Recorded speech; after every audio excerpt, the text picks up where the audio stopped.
우리는 지금 새로운 지능의 문 앞에 서 있습니다.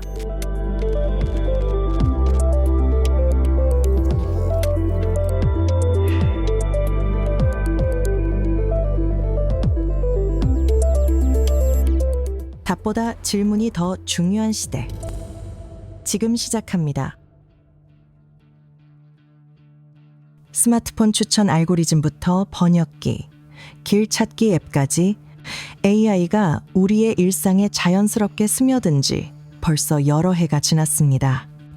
어느 순간부터는 AI가 없는 세상을 오히려 상상하기가 더 어려워졌죠. 그래서 이런 질문이 자연스럽게 따라옵니다. 왜 우리 사회는 인공지능을 원하는 걸까요? 현재 굉장히 사회는 이제 급발전을 하고 있습니다. 발전하고 있는 사회를 저희가 따라잡으려면 그보다 더 앞서려고 하는 그런 욕망이 있을 수밖에 없고요. 그런 의도에서 저희는 인공지능이 필요하지 않을까라고 생각을 하고 있습니다. 연구 분야에서도 비슷하게 일어납니다.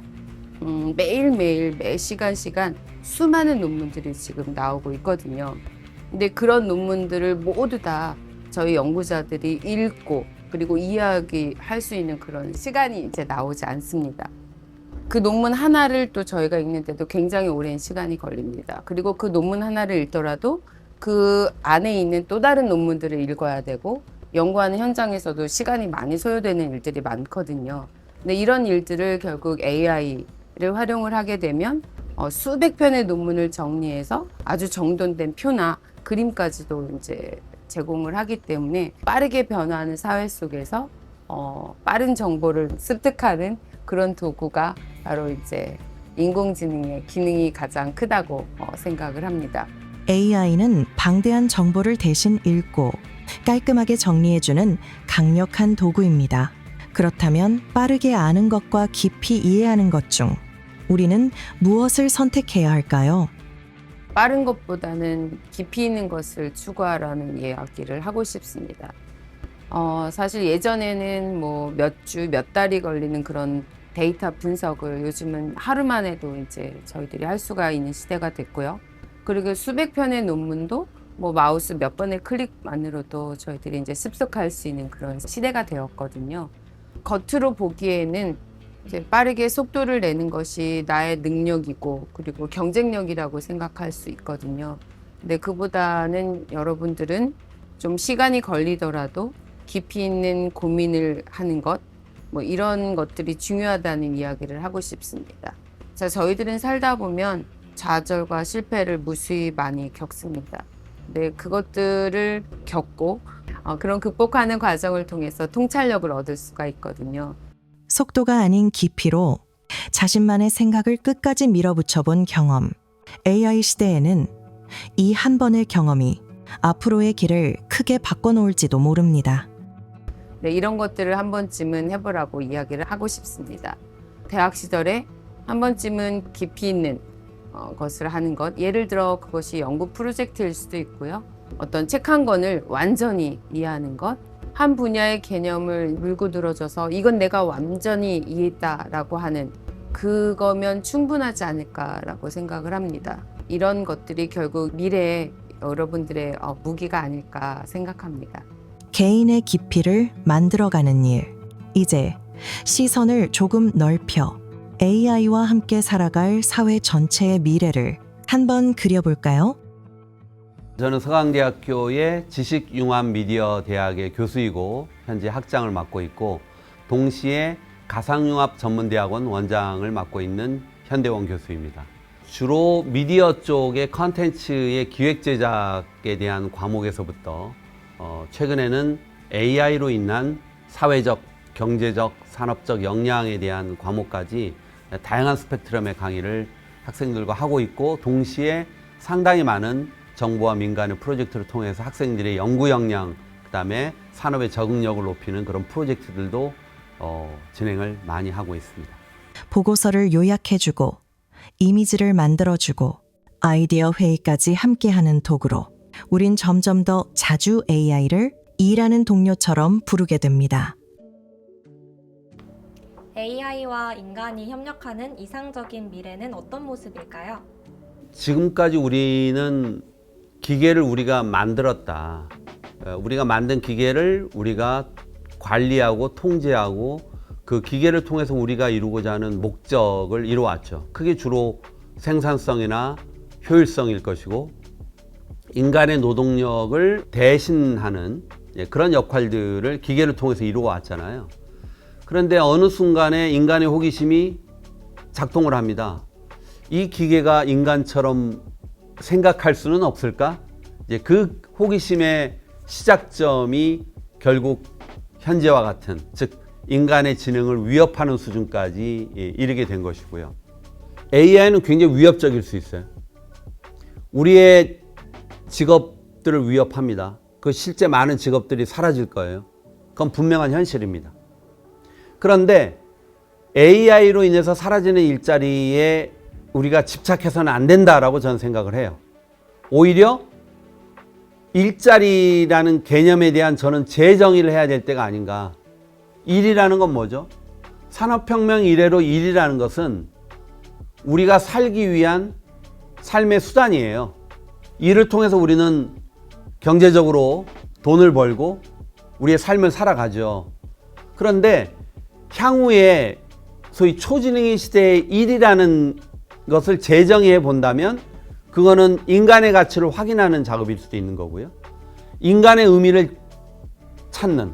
그래서 결국 우리가 더 바람직한 인간의 삶, 인간의 세상을 만들기 위해서 필요로 되어지는 그 무엇인가를 하는 창조적 과정이 일이다라고 재정의를 하면 굉장히 우리에게는 새로운 직업들이 많이 생길 것이고 훨씬 더 인간에게 더 부합되는 많은 일자리들이 만들어질 수 있어요. 누군가를 보살피는 일들, 공공의 공익에 더 적합한 일들, 공동체 가치를 만들어내는 일들. 우리가 지금까지 노동이 왜 힘들었어요? 힘들다고 생각하는 이유는 뭐냐면 반복적으로 경제적 가치 환원만을 목적으로 두고 막 뭔가를 하는 거예요. 그런 수고는 이제 AI에게 밀어둬도 돼요. AI 로봇이 더 잘할 수 있는 일을 굳이 인간이 할 이유는 저는 없다고 생각을 해요. 인간이 잘할 수 있는 일만 하면 됩니다. 그게 뭐예요? 의미를 찾는 일, 가치를 부여할 수 있는 일. 가치 창출이라는 거야말로 이제 인간이 고유하게 제일 잘할 수 있는 의미를 부여하고 가치를 연결하고 그 작업은 역시 또 인간이 해야 되는 역할이잖아요.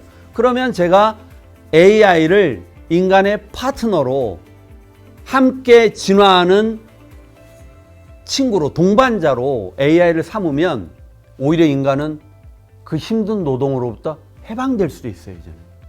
오히려 인공지능을 우리가 잘 선용함에 따라서는 우린 진짜 인간 본연의 가치로 더 집중하는 그런 긍정적인 변화들도 보게 되지 않을까라고 생각을 하는 겁니다. AI가 대신할 일과 인간이 계속 맡아야 할 일을 나누다 보면 결국 이런 물음과 만나게 됩니다. 그렇다면 인간의 가치는 도대체 어디에서 증명될까 하는 것이죠. 나를 소개한다면 뭐라고 해야 할까?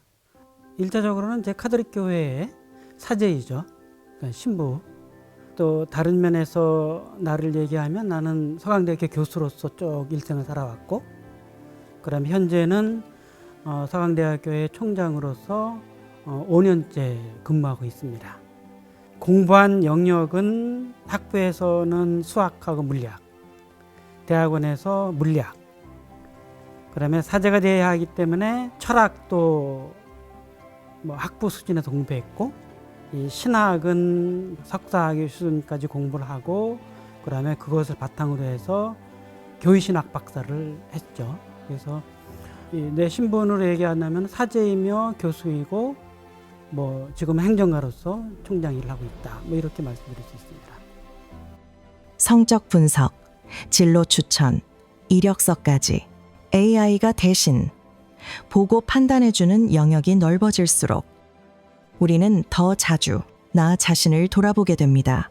나는 누구인지, 왜 필요한 존재인지, 그 답을 어디에서 찾아야 할지 말이죠. AI가 더 발전하고 뛰어날수록 나는 누구인가? 나는 왜 필요한가라는 고민이 요즘 듭니다. 이럴 때 참고할 만한 성경 한 구절 여쭤봐도 될까요? 그쪽에 이제 고린토후서 4장 7절 질그릇에 담긴 보물이라는 표현이에요. 하느님께서 이 보화를 질그릇 같은 우리에게 심어주셨다. 이런 표현이 있는데 인간은 이 보물을 담고 있는 질그릇이다. 그러니까 질그릇이라면 흙으로 만들었잖아요. 흙으로 만들었기 때문에 질그릇 그 자체는 깨어지기 쉽고 그냥 가치가 없는 것일 수가 있는데 그러한 인간 안에 하느님께서 고귀한 가치라는 이러한 이 심오한 보물을 심어주셨다라는 표현이 우리 각자 가지고 있는 그런 이 하느님의 고귀한 모상, 각자 가지고 있는 재능, 각자 인간이 가지고 있는 그 존엄성이 AI라는 이 툴의 발달에 의해서 그 침해되지 않도록 끊임없이 우리는 자각해야 하지 않겠는가.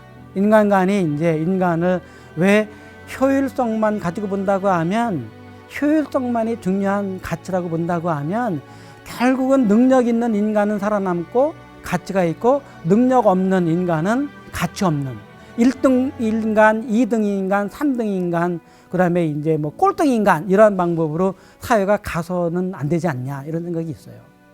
AI가 점점 더 똑똑해질수록 인간의 가치는 숫자가 아니라 각자가 지닌 이야기와 관계 그리고 존엄에서 드러납니다.